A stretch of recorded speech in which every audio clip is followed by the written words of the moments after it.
Welcome to the Student Guide to the Higher Projects Qualification, focusing on an artifact or design outcome.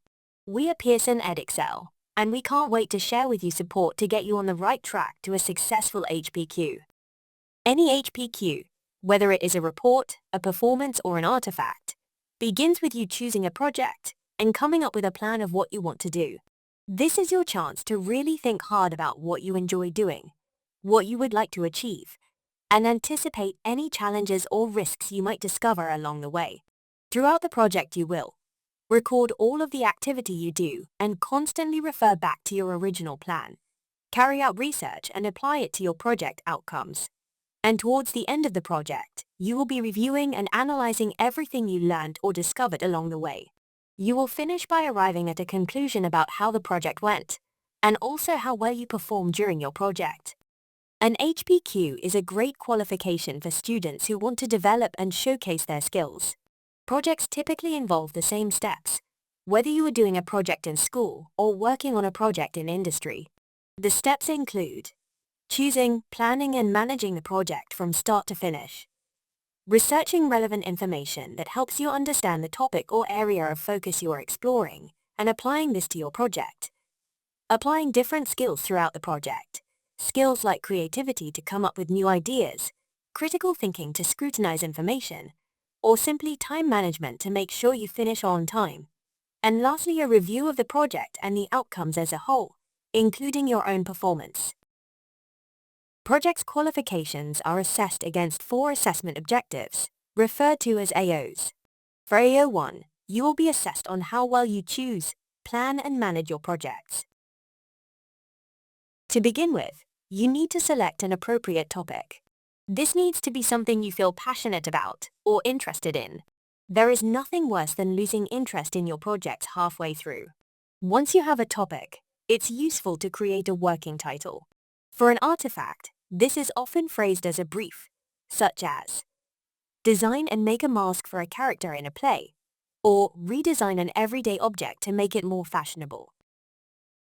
At an early stage, it's just about having a starting point, but over time, you might find that you refine and improve your brief. Once you identify a suitable question to answer, you need to decide what outcome you want to achieve. This video is going to focus on an artifact outcome, but you could also write a written report or create a performance.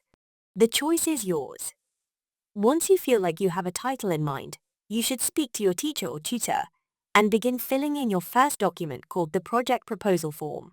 During your project, you will keep returning back to your teacher or tutor. These meetings are an opportunity to discuss with them your progress, and can happen as often as you need. You will record these in the second key document called the activity log. The activity log is also a place where you can record your own thoughts about your progress, any problems that you discover, and the solutions you use to solve them. It is essentially a diary, so record entries in order, and include the date and time of each entry, and when applicable, who was involved. With a better idea about your project title, you can create a plan for your project, which is recorded in section 3 of the project proposal form. Try to keep your plan flexible, and keep it updated throughout the project. If you want to see examples of these filled in by students, head over to the Pearson EdXL website by searching for EdXL Higher Project Qualification, and then navigate your way to course materials.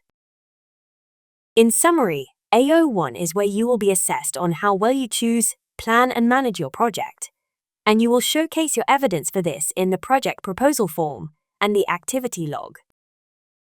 Next, we are going to look at AO2. AO2 focuses on research.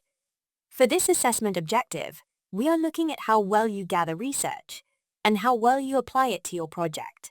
For a HPQ, it is suitable to gather a wide range of sources of research, but at least 3 is essential. Research can be in different types, but it is essential that you consider the reliability of the source each time. This means making sure sources are trustworthy, accurate, and credible.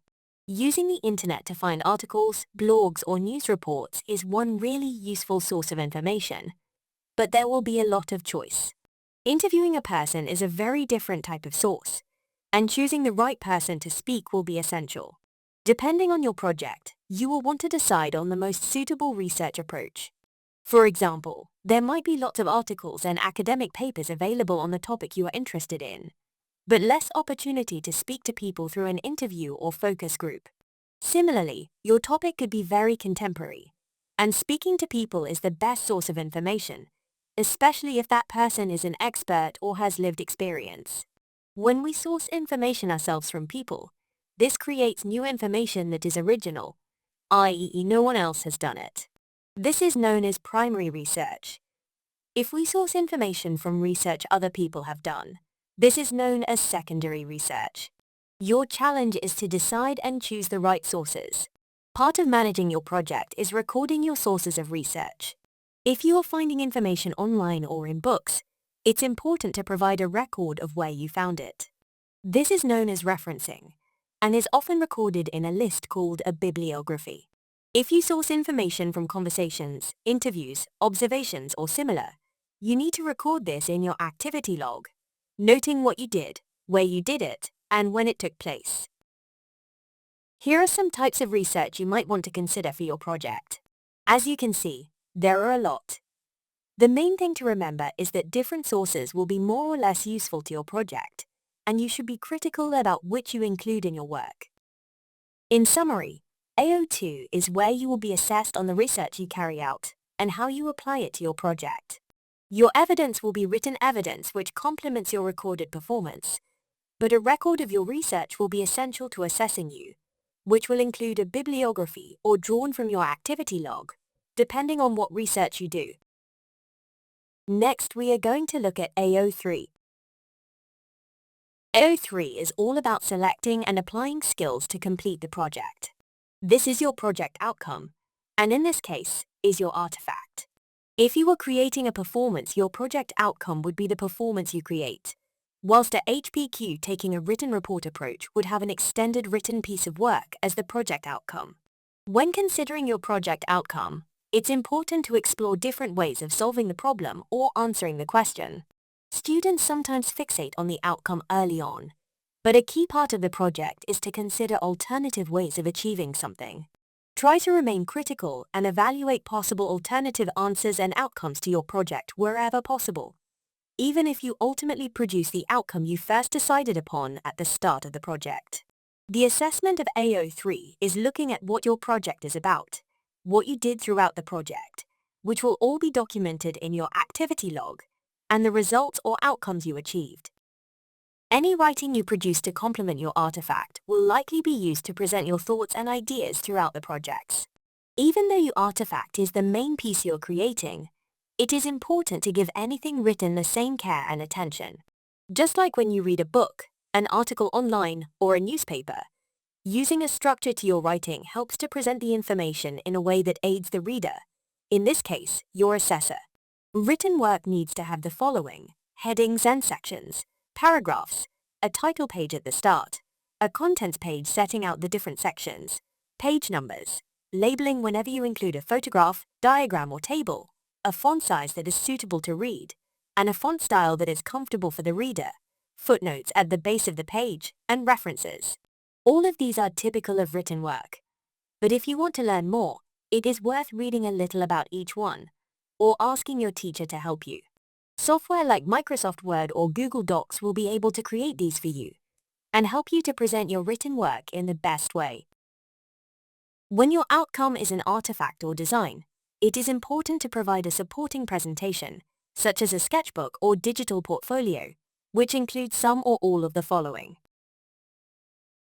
a description of the problem that you identified to solve, any sketches, diagrams, or digital images you created, reference to the changes or improvements you made during the course of the project, such as using a different medium or material, or changing the design significantly, an explanation of how your artifact or design works, so that your assessor can understand what you intended from your outcome, even if it doesn't fully work in the end, a review of the materials, media, processes, and technology you used throughout the project to create your outcome, and finally, evidence of the final outcome itself. This could be evidence such as photographs, audio files, or videos. A key question that many students have is how much writing is needed if they are focusing on an artifact or design project outcome. We recommend that your project should focus mainly on the outcome itself. This is what you wanted to create. So expect to produce less writing to reflect this. To complement your outcome evidence, you will likely produce a presentation with some writing in or a short written report. These will be between 400 and 1250 words. Students who write closer to the higher number of words often do so to share their approach with the assessor. The key aim here is to not focus on word count, but on the skills you are showcasing beyond your outcome. Skills like creativity will be clear in the outcome you create, but your research skills may need some type of written evidence. Your project outcome is your showpiece, whilst any writing is there to complement it. Give it some effort, and use it to share things that you feel complement what you created. In summary, AO3 is where you will be assessed on your project, and all of the evidence you provide alongside the artifact or design. Finally, we are going to look at AO4. AO4 is the culmination of your project, where it all comes together, and you carry out your review. This is often a missed opportunity for students who have done a really brilliant artifact or design, but fail to reflect upon and review their project properly. Firstly, the assessment of this can be in any form you want. It could be a short written summary to complement your performance, or it could be a discussion with your teacher or tutor. It could also be a presentation to an audience, or even a video you record. The aim of any of these is to draw conclusions about your project, your approach, and consider what you could have done differently, and the impact that might have had. In order to draw a useful conclusion, you will need to look back to the start of your project, when you identified your project objectives. Did you achieve them? Why? Why not? You don't have to achieve all your objectives to have a successful project. It may be that you learnt so much from not being able to achieve them. What skills did you learn or develop? Are you a more confident performer? Are you able to play a new instrument? Do you have a greater confidence on stage? What is it that you personally achieved? If you could go back and do it all again, what would you do differently? Would you do different research? Would you have spoken to different people? Why? And finally, how well did you perform throughout the project? What do you feel you could have done better? And what ideas do you have to follow up on your work?